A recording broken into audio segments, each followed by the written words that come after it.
Selanjutnya, di bagian yang ketiga, ada dari masa penghamilan sampai usia 6 tahun.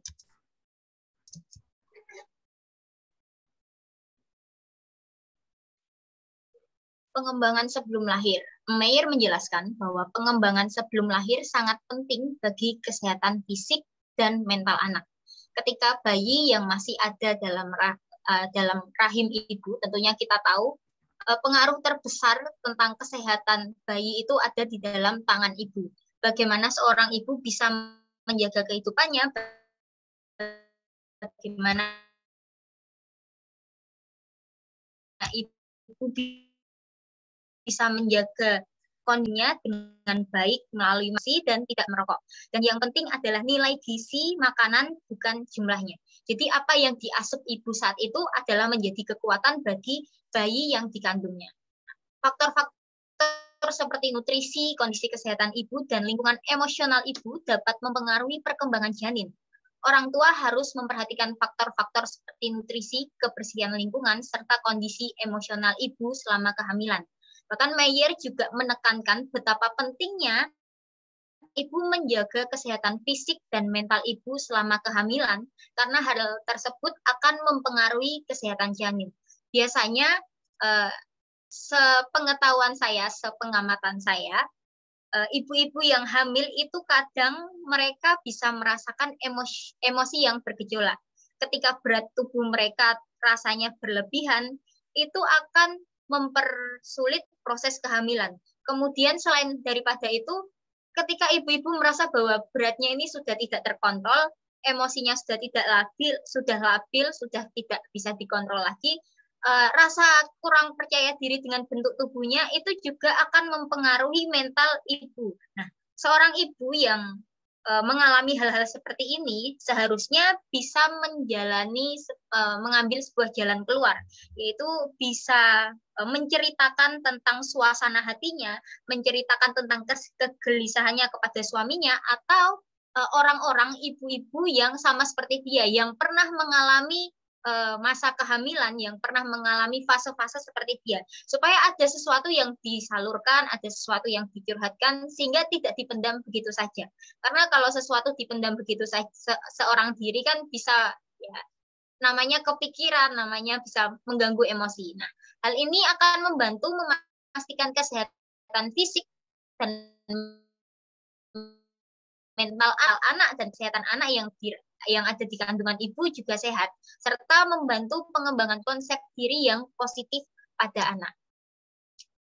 Kemudian untuk anak yang baru lahir, di sini Meyer menjelaskan bahwa pada masa ini perkembangan anak terutama berkaitan dengan kesehatan fisiknya.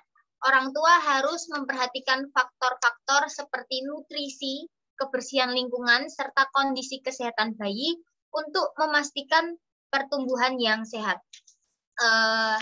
Dr. Theodor Litz, seorang ketua Departemen Psikiatri di Fakultas Psikologi Universitas Yale, amat menekankan bahwa masa bayi merupakan masa yang paling penting dalam pembentukan fisik dan perkembangan pribadi seseorang. Kurangnya perawatan jasmani mengakibatkan penyakit, ketidakberdayaan, dan kematian. Sedangkan kurangnya perawatan sosial berakibat gangguan perkembangan emosi dan hambatan pertumbuhan intelek. Nah, hal ini dapat terjadi karena seluruh sel otak dan syaraf seseorang akan dihasilkan pada usia 6 bulan. Nah, untuk itu perlu sekali diperhatikan, perlu sekali dimengerti, dipahami bagaimana pentingnya faktor-faktor nutrisi dan kebersihan lingkungan serta kondisi kesehatan untuk memastikan bayi ini tumbuh dengan sehat. Orang tua harus memberikan perawatan dan perhatian yang tepat, seperti memberikan nutrisi yang baik, menjaga kebersihan lingkungan, serta memberikan stimulasi yang tepat untuk membantu perkembangan bayi. Meyer menekankan pentingnya memperhatikan kondisi emosional orang tua pada masa ini, karena hal tersebut dapat mempengaruhi interaksi orang tua dan anak. Gangguan yang kedua, saya mau katakan gangguan yang kedua kepada ibu yang baru hamil, di mana kadang terjadi bahwa ketika ibu baru melahirkan, jam tidur anak tidak terkontrol, yang malam jadi pagi, pagi jadi malam, kemudian tidak bisa merawat diri, bagaimana harus memiliki tanggung jawab membersihkan rumah, ini kadang akan membuat emosi ibu yang naik turun, membuat emosi ibu menjadi nggak karu-karuan, sehingga ini juga perlu dikondisikan, ini perlu diperhatikan bagaimana orang tua bisa bekerja sama untuk menciptakan situasi yang harmonis di rumah, sehingga ibu ini tidak merasa tertekan, ibu ini tidak merasa pusing, merasa bahwa hidupnya berubah begitu drastis dengan keberadaan anak dan tanggung jawab yang baru dimiliki. Kemudian, bayi sejak lahir sampai usia 15 bulan.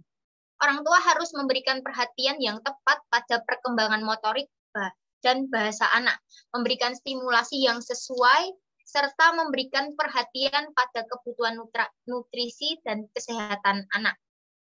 Orang tua juga harus memperhatikan kondisi emosional mereka sendiri, karena hal tersebut mempengaruhi interaksi dengan anak. Tentunya orang tua juga memiliki kewajiban bahwa untuk terus membangun komunikasi dengan anak. Bahkan ada bayi yang ada di dalam kandungan pun sudah diajak komunikasi, diberikan musik. Apalagi bayi yang sudah lahir, tentunya nggak bisa didiemin begitu aja. Diajak komunikasi, diajak ngobrol, diajak memperkenalkan hal baru. Mungkin ini mama, ini papa, ini nenek, ini kakek, oma, ini opa. Nah, perlu orang tua memperhatikan kondisi-kondisi seperti ini supaya bayi ini bisa mengerti, bisa tumbuh dengan peranan penting dalam kehidupan orang tuanya. Kemudian anak kecil yang baru belajar berjalan. Di sini Meyer menekankan orang tua harus memberikan stimulasi yang tepat untuk membantu perkembangan motorik dan bahasa anak, memberikan perhatian pada kebutuhan pendidikan anak, serta memberikan bimbingan dalam pembentukan karakter anak. Orang tua juga harus memperhatikan kondisi emosional mereka sendiri, karena hal tersebut dapat mempengaruhi interaksi dengan anak. Pada waktu belajar berjalan, seorang anak memiliki keterampilan motorik yang baru. Mereka mulai meraba-raba, mereka mulai merasakan, mengenali lingkungan di sekitar, namun kemampuan mentalnya belum lengkap. Selama 15 bulan pertama kehidupan anak, ibu ini harus belajar, harus berusaha mengembangkan ketidaktergantungan anaknya semaksimal mungkin. Tetapi selama sekitar 21 bulan, yaitu pada waktu anak belajar berjalan, ibu harus mengajar anaknya akan batas-batas yang harus dihormati, serta sambil mendorong suatu tingkat ketidaktergantungan yang wajar. Mana yang seharusnya anak ini bisa mulai belajar sendiri, yang bisa dia lakukan sendiri, mana yang bisa dia mulai pelajari, apa yang bisa dia kenali.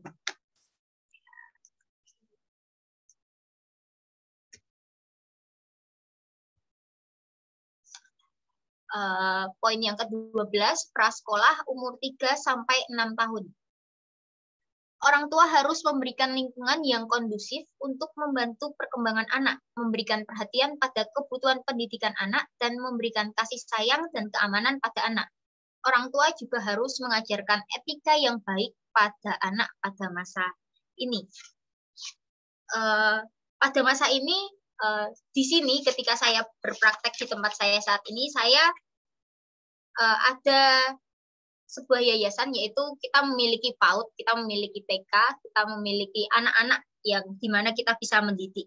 Nah, di sini saya menemukan bahwa pada umur-umur mereka yang mulai memasuki usia sekolah PAUD, penitipan anak-anak ini memiliki emosi yang sangat bisa dikatakan berubah drastis. Nah, anak sekitar umur 3 tahun ini mempunyai pelepasan emosi yang lebih bebas daripada orang dewasa yang dimana orang dewasa ini bisa berusaha mengendalikan emosinya dia. Nah, seringkali anak-anak juga sukar membedakan khayalan dengan kenyataan, dan oleh sebab itu membutuhkan dukungan orang tuanya.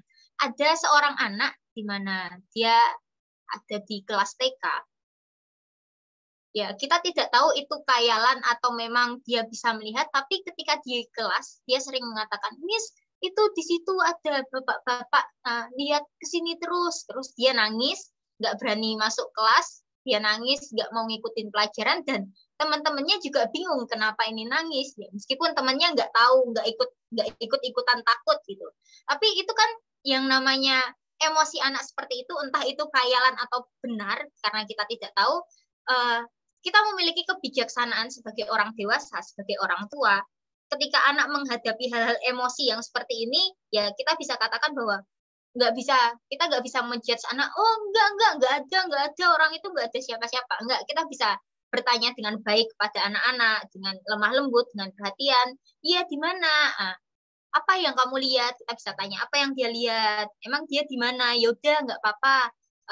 Kamu duduk di sini dulu ya, dipindahkan ke tempat yang jauh, ke tempat yang aman, yang tidak menghadapkan apa yang dia lihat mungkin, sehingga ya kita berusaha menenangkan dia tanpa menolak apa yang dia rasakan saat itu. Nah, orang tua harus memberikan lingkungan yang kondusif untuk membantu perkembangan anak, memberikan perhatian pada kebutuhan pendidikan anak, dan memberikan kasih sayang kepada anak, juga harus mengajarkan etika yang baik pada anak pada masa ini.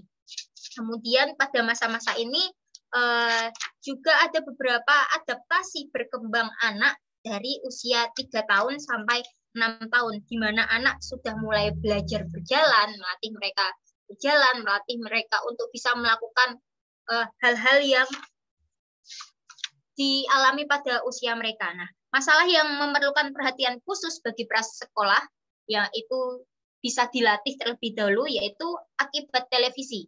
Biasanya orang tua yang sibuk, apalagi zaman-zaman sekarang, zaman-zaman modern, dan terlebih lagi kita akan mudah melihat ketika anak makan itu mereka bisa tenang ketika diberikan HP atau televisi. Mereka bisa makan ketika mereka harus ada yang dihadapi. Kalau zaman saya itu ya nggak ada, belum ada lah. Apa makan harus di depan TV, harus di depan HP, belum ada.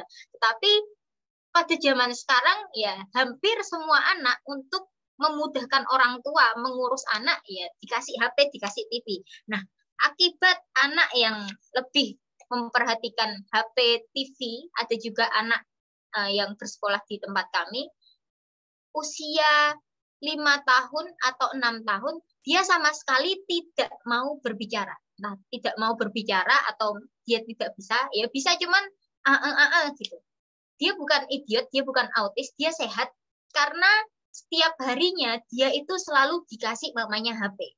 Sampai-sampai dibawa ke terapi, ke tempat terapi, harus disekolahkan, temannya harus banyak, gini-gini. Tapi ya sudah disekolahkan, dibawa ke perkumpulan yang temannya banyak. Dia dibawa untuk berkomunikasi dengan orang lain. Tetapi ketika dia kembali ke rumah, dia juga dikasih mamahnya HP lagi. Kemudian saya pernah ketemu mereka ketika lagi makan di luar. Mama papanya ini lagi makan, ini posisi anaknya sudah dimasukkan terapi ya, sudah dimasukkan terapi, sudah diajak ke sekolah supaya sembuh ini anak, bisa ngomong, bisa berkomunikasi dengan orang lain. Tapi ketika saya lihat mereka lagi makan, orang tuanya makan, anaknya dikasih HP. Nah, ketika kita menghadapi situasi kayak gini ya gimana anaknya bisa sembuh kalau orang tuanya terus ngasih HP terus. Nah, ini juga harus diperhatikan oleh orang tua, bagaimana mengasuh, melatih anak supaya tidak ketergantungan dengan satu atau dua hal. Kemudian biasanya anak-anak juga mengalami masalah di usia seperti ini, anak-anak mengalami masalah tentang mengompol. Mengompol merupakan suatu hal yang wajar tentunya selama masa prasekolah. Biasanya mereka sudah dikasih pampers atau mereka bisa dilatih. Yuk, ketika mau pipis bilang ya sama mama, ketika mau buang air besar bilang sama Miss, nanti Miss yang antar ke toilet, nanti dibantu. Nah, itu bisa dilatih sebelum anak-anak masuk SD. Bagian yang keempat, pengembangan rohani. Orang tua perlu memberikan pengajaran tentang nilai-nilai Kristen dan menyegarkannya dalam kehidupan sehari-hari. Hal ini dapat dilakukan melalui doa bersama, membaca Alkitab bersama, dan membawa anak-anak ke gereja. Dan tentunya orang tua juga perlu memberikan peran serta kesempatan kepada anak-anak untuk mengekspresikan iman mereka dan melibatkan mereka dalam kegiatan gerejawi. Mayer menjelaskan, menambahkan, dan menekankan betapa pentingnya memberikan penjelasan yang jelas tentang konsep-konsep Kristen kepada anak-anak, agar mereka dapat memahaminya dengan baik. Salah satu usaha terbesar orang tua untuk menjaga, untuk memberikan pertumbuhan yang baik kepada anak, bukan hanya sekedar nilai gizi pendidikan, tetapi juga merupakan perkembangan rohani. Bagaimana seorang orang tua mengenalkan anak-anaknya siapa itu, apa itu agamanya, siapa Tuhannya, siapa Tuhan Yesus, membawa mereka kepada ke gereja, dan ini juga merupakan suatu pola hidup atau kebiasaan yang bisa ditanamkan kepada orang tua. Ketika beribadah, biasanya di gereja itu, kalau di tempat saya, di tempat pelayanan saya sekarang di GBT Mannheim Rembang, itu ketika ibadah sore tidak ada yang namanya, biasanya kalau di gereja-gereja kan ada ibadah umum, terus ada ibadah anak, jadi bersampingan. Jadi anak-anak ini fokus ibadah dan orang dewasa juga fokus ibadah. Tapi di tempat ini itu tidak ada. Sehingga seringkali saya melihat banyak anak-anak ketika beribadah, orang tuanya ini tidak ikut ibadah, cuma numpang datang ke gereja tok, dan akhirnya mereka ribut ngurusi anaknya yang harus mainan, harus keluar, harus jalan, nanti pertengahan ibadah beli jajan, atau ya bisa dikatakan jalanan di depan gereja atau halaman di depan gereja itu tempat mainnya anak-anak. Ini juga sebetulnya kalau menurut pandangan saya, kalau ada anak yang bisa ketika beribadah mereka bisa duduk menikmati bersama-sama dengan orang tuanya, ya meskipun mereka dikatakan belum ngerti, tapi mereka bisa diajarkan untuk ketika kita di gereja duduk manis ya, diam ya, jangan main-main. Nah, ini seharusnya bisa diterapkan kepada orang tua untuk membawa anak ini memiliki rasa hormat, memiliki kebiasaan, memiliki cara hidup yang baik, bagaimana mereka akan mengikuti kegiatan bergereja dan beribadah. Kemudian dalam memasuki masa sekolah dasar, yaitu masa di mana usia 6 sampai 12 tahun. Orang tua harus memahami karakteristik perkembangan anak pada usia ini dan memberikan dukungan yang tepat. Orang tua juga harus membantu anak mengembangkan keterampilan dan nilai-nilai penting, serta memberikan pengajaran spiritual yang positif. Komunikasi yang efektif juga penting dalam membangun hubungan yang baik antara orang tua dan anak pada usia ini. Pada bagian ini, pada masa sekolah dasar, anak-anak yang memasuki duduk di SD, kita bisa mulai mengenalkan kepada anak bagaimana kehidupan SD. Biasanya anak-anak dalam perpindahan TK ke SD itu ada yang masih ditungguin orang tuanya, ada yang sudah bisa ditinggal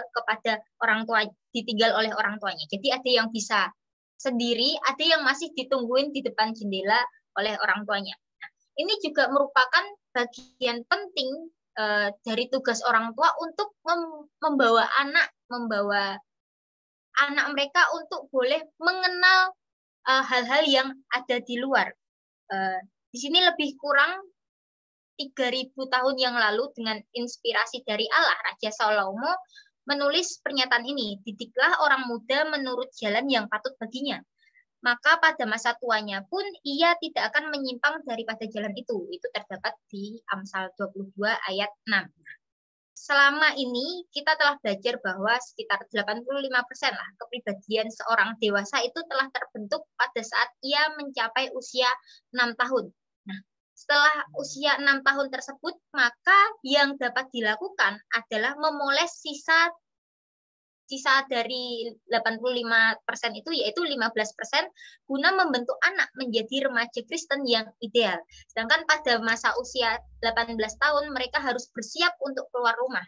Dan ketika selama usia 6 tahun sampai 18 tahun itu banyak pergumulan psikologis dan rohani yang dapat terjadi dalam keluarga. Kebanyakan di antara pergumulan itu tidak perlu terjadi. Oleh karena itu, yang terbaik bagi orang tua adalah agar mendisiplin anaknya serta mengasihaninya selama 6 tahun pertama tentang kehidupan mereka. Nah, pada masa sekolah dasar, yaitu masa pengenalan, kebanyakan anak menunjukkan sikap bekerja sama selama masa ini. Mereka ingin menyenangkan orang tua dan guru mereka serta meniru pengajaran moral dari orang tua. Komunikasi orang tua dengan anak amat mempengaruhi harga diri anak sendiri. Kemudian yang selanjutnya, kesadaran pertumbuhan awal. Seorang anak akan terus meniru orang tuanya yang jenis kelamin serta berpikir konkret sama usia 11 tahun. Setelah itu ia baru mulai dapat memikirkan konsep-konsep abstrak. Ya, mungkin juga seorang anak yang berusia 6 tahun dosa-dosanya serta menerima Tuhan Yesus sebagai juru selamatnya. Dan ini sangat bergantung besar tentang pola hidup orang tua, bagaimana mereka mengajarkan Tuhan Yesus dalam setiap kehidupan mereka. Ada seorang anak dari rekan guru di sini, kakak beradik berjarak usia itu 2 tahun, jarak usianya 2 tahun. Yang kakak itu cowok, yang adik itu perempuan. Kemudian mereka saat ini sudah SD, yang adik ini ketika adiknya ini usia 4 tahun dan kakaknya usia 6 tahun, mereka memiliki kebiasaan bahwa di rumah mereka ya masih pakai singlet, masih pakai celana dalam. Ketika kakaknya yang cowok ini melihat adik mandi, ya masih seharusnya untuk memasuki masa-masa sekolah dasar, anak ini kan sudah ngerti bahwa dia itu cowok, dia ini cewek. Anak sudah akan mulai mengerti apa itu pengenalan akan lain jenis. Nah, seharusnya ketika anak-anak mulai memasuki usia-usia SD ini, ya tidak seharusnya dong kalau masih dibiarkan bahwa ini masih kakak adik mandi bareng pada usia seperti ini. Seharusnya sudah bisa dipisahkan supaya kedepannya dalam pertumbuhannya mereka bisa memiliki batasan-batasan yang baik ketika mereka mengetahui teman-teman yang ada di luar sana. Awal masa remaja, Meyer menjelaskan bahwa masa remaja merupakan periode yang penting dalam kehidupan anak, di mana mereka mengalami perubahan fisik, psikologis, dan sosial. Dan awal-awal masa remaja, orang tua berperan dalam membantu anak mengembangkan identitas yang positif dan mandiri, serta mengatasi masalah yang sering terjadi pada masa remaja, seperti gangguan makan, masalah seksual, dan penyalahgunaan zat. Meyer juga menekankan betapa pentingnya orang tua dalam memberikan pengajaran rohani yang positif dan membangun hubungan yang baik dengan anak. Orang tua harus menjadi teladan yang baik dan memberikan pengajaran tentang nilai-nilai kehidupan yang penting. Baik sekali ketika orang tua bisa mendorong anaknya untuk melibatkan diri dalam kegiatan bergereja. Apalagi masa-masa awal remaja ini, usia-usia remaja ini, masa di mana mereka mulai menunjukkan emosi mereka yang sesungguhnya, ketertarikan dengan lawan jenis, di mana mereka boleh dikatakan sedang aktif-aktifnya, di mana mereka mulai menunjukkan diri mereka, mau unjuk diri, mau menunjukkan kebolehan mereka. Dan kebetulan di sini saya pelayanan fokus kepada anak-anak remaja. Kebiasaan mereka saat ini lebih suka untuk tidak tinggal di rumah. Mereka lebih suka menghabiskan waktu di gereja, mereka lebih suka menghabiskan waktu dengan orang-orang, dengan teman-teman seusia mereka, sekumpulannya mereka. Dan ketika mereka memiliki komunitas yang baik, maka kita akan memiliki jaminan bahwa ketika komunitas anak ini baik, berarti ya pertumbuhan mereka baik. Tetapi ketika dalam pertumbuhan mereka, dalam usia-usia mereka tidak betah di rumah, mereka lebih suka berkumpul dengan teman-temannya. Kalau memiliki komunitas yang tidak baik, nah ini menjadi perhatian bagi orang tua, bagi kakak-kakak pendamping, bagi teman-teman, bagi tante-tante dan om-om, bahwa pentingnya membawa mereka untuk memiliki pengertian yang baik, memiliki pengenalan yang baik, perkumpulan yang baik, sehingga ketika mereka bertumbuh, mereka memiliki wadah dan komunitas yang baik. Bahkan saking mereka tidak betah di rumah, orang tuanya ini sering telepon, sering tanya, kok kamu di gereja terus, sering telepon ke saya, sering telepon ke teman-teman pembimbing lain, mengatakan bahwa anakku ini udah nggak betah di rumah. Setiap hari di rumah cuma numpang mandi, cuma numpang makan, cuma numpang ngambil barang, habis itu kalau nggak mandinya di gereja. Jadi ya ketika anak-anak ada dalam fase ini, yuk ini adalah masa yang terbaik untuk kita bisa meracuni anak-anak mengenalkan pada kegiatan yang positif daripada membebaskan mereka tanpa kejelasan. Kemudian pertengahan dan akhir masa remaja. Meyer menyatakan bahwa pada masa ini anak-anak mulai menemukan diri mereka dan mengejar impian mereka. Orang tua harus memberikan dukungan yang kuat dan memberikan pengarahan yang positif dalam hal karir, hubungan, dan pengambilan keputusan penting. Dan peran orang tua dalam membantu anak menemukan tujuan hidup mereka dan mengembangkan keterampilan sosial yang penting. Meyer juga menekankan pentingnya pembelajaran mandiri dan kemampuan dalam pengambilan keputusan. Jadi anak-anak usia ini mungkin SMA, mereka sudah bisa diberi tanggung jawab untuk mengambil keputusan, bahkan mereka akan memilih mereka harus SMA di mana, mereka harus sekolah di mana, mereka mau mengambil jurusan apa. Nah, masa ini mereka tentang bahaya yang mungkin terjadi pada masa remaja seperti depresi, kecanduan obat-obatan, dan perilaku yang beresiko. Dan orang tua harus memahami tanda-tanda bahaya dan memberikan dukungan yang tepat untuk membantu anak dalam mengatasi hal-hal tersebut. Pada masa ini, pada masa 4 tahun, memasuki masa remaja, memasuki masa pemuda, bisa dikatakan bahwa ini adalah masa-masa di mana anak bisa diajak kerjasama, anak bisa diajak untuk memimpin, anak bisa diajak untuk bertukar pikiran, apa yang untuk memecahkan sebuah masalah. Jadi kita bisa melatih mereka, kita bisa melatih anak-anak untuk bisa mengembangkan apa yang ada dalam diri mereka. Dari setiap keterampilan, bakat, apa keputusan-keputusan kita bisa melatih mereka. Dan bahkan mungkin dalam setiap mengambil keputusan, di sini dikatakan bahwa kalau anak tersebut, kalau anak-anak dibesarkan dalam ukuran yang ditetapkan oleh Allah, khususnya selama 6 tahun pertama hidupnya, mereka dikenalkan tentang hal-hal yang baik, mereka dikenalkan tentang Kristus, mereka dikenalkan dengan lingkungan hidup yang baik, 85 kepribadiannya telah terbentuk dan orang tua tidak perlu mengkhawatirkannya. Dan kalau tidak, kalau kebalikannya, kalau tidak, maka usaha untuk mengajarkan hal-hal yang seharusnya telah diajarkan kepada mereka sejak usia 3 tahun dapat merupakan usaha yang sulit dilakukan. Jadi ketika anak-anak dari usia bayi sampai 6 tahun sudah diajarkan berbagai hal, bermacam hal yang baik, yang positif, yang membangun kehidupan mereka untuk bertumbuh di dalam Tuhan, 85% kepribadiannya itu sudah terbentuk, dan ketika mereka sudah dewasa, bisa orang tua dapat lebih mudah untuk percaya dengan mereka. Apa yang akan mereka pilih, apa yang akan mereka lakukan, mereka sudah tahu mana yang baik dan tidak baik, mereka tahu mana yang boleh dan tidak boleh. Dan tentunya kebebasan yang terbesar bagi seorang remaja adalah kebebasan untuk bertindak keliru. Tentunya ketika mereka sudah memiliki kehendak untuk memilih mana tujuan hidupnya, tidak jarang mereka juga mengalami sebuah kekeliruan dalam mengambil keputusan. Nah, dari kekeliruan itu, mereka akan belajar tentang bagaimana menanggulanginya, bagaimana mengatasi masalah. Jangan menjatuhkan diri mereka, jangan, oh kamu salah, harusnya gini-gini. Jangan menjatuhkan diri mereka kalau mereka sedang gagal. Mereka mungkin akan menyalahkan diri mereka sendiri ketika mereka sendirian, tanpa disadari, tanpa kita nggak tahu ketika orang tua sedang kerja atau ketika orang tua tidak ada di rumah. Anak-anak yang mengalami masalah, mengalami kekeliruan dalam mengambil keputusan, mereka ini merasa bahwa ya mungkin depresi, mungkin merasa bahwa saya ini salah banget, kenapa sih saya harus mengambil keputusan ini, kenapa sih saya kok kayak gini, mengalami kekecewaan. Nah, kalau mereka mengalami hal tersebut, berarti itu menunjukkan bahwa ada kesempatan di mana mereka bisa belajar untuk melenyapkan ketakutannya akan kegagalan.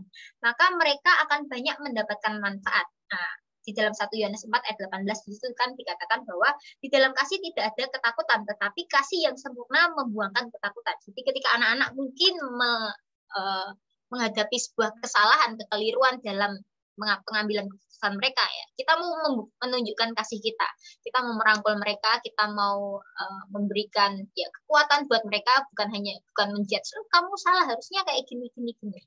Itu merupakan kekuatan yang baik untuk bisa diterapkan dalam remaja pemuda. Kemudian sebuah tantangan terakhir dalam membesarkan anak, yaitu ketika anak memasuki masa dewasa dan harus mandiri secara finansial serta emosional. Anak sudah harus dipersiapkan untuk memasuki dunia dewasa dengan memberikan mereka dasar-dasar yang kuat seperti nilai-nilai moral, kepercayaan pada diri sendiri, dan kemampuan mengambil keputusan yang baik. Keberadaan orang tua menghadapi anak yang mengalami kesulitan dalam masa dewasa dan memberikan saran untuk memperlakukan mereka dengan penuh kasih sayang dan memperlihatkan rasa hormat pada mereka. Dan tentunya yang tidak boleh dilewatkan oleh orang tua adalah berdoa untuk anak-anak dan percaya bahwa Tuhan akan memberikan yang terbaik bagi kehidupan anak-anak. Ketika mereka ini mungkin mereka sudah tinggal, biasanya anak-anak usia segini 17 tahunan, 16-17 tahun, 75%, 80% mereka akan pindah keluar kota itu ketika usia segini. Kalau nggak SMA ya kuliah. Seperti tadi yang sudah dikatakan bahwa ketika 6 tahun pertamanya mereka ini sudah ditanamkan sesuatu yang baik, ketika mereka akan keluar, ketika mereka akan pindah keluar kota jauh daripada orang tua, tentunya tidak ada lagi rasa khawatir pada orang tua untuk ya kekhawatiran yang terlalu besar dari orang tua tentang kehidupan mereka. Nah, ketika mereka sudah memasuki dunia luar, dunia yang ada di luar sana, pisah jauh dengan orang tua, itu adalah saat-saat di mana ya orang tua tinggal percaya aja apa yang sudah ditanam orang tua yaitu akan ditabur oleh anaknya ketika mereka sudah ada di luar kota.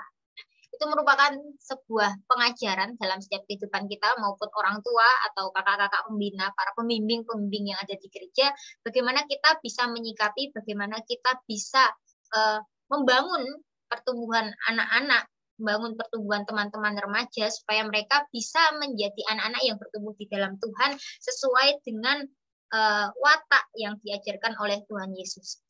Tuhan, ini adalah presentasi dari kelompok kami.